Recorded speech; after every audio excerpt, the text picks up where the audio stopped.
तो सांग मैंने आउ सकाल सकाळू आम खाइबा को बसीचु आउ कौन कौन आज आइटम है कही दियो।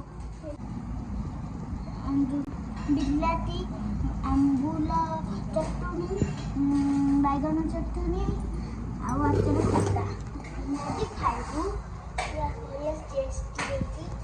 तो सांग मैंने जो चटनी सब है माने टोटाली कंप्लीट है आगु चलतु टिके चकुटी दवा तापर आम चटनी रेडी हो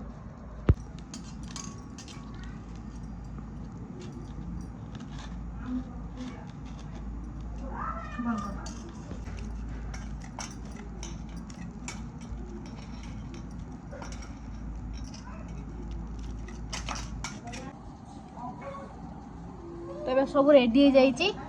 यहाँ गोटे बीन आलू भजा एबे भजा सरला तो मुझे खाइबार देखी पार नी तो चलतु खाइबा स्टार्ट करवा। रेडी चलो भल लगे ऑल टाइम फेवरेट बैगन चटनी भी बहुत भल लगे। टमाटो चटनी एत भल लगे जे बेबी सब जन खाईदेला चटनी ही क्या खाली खाईदेला सब।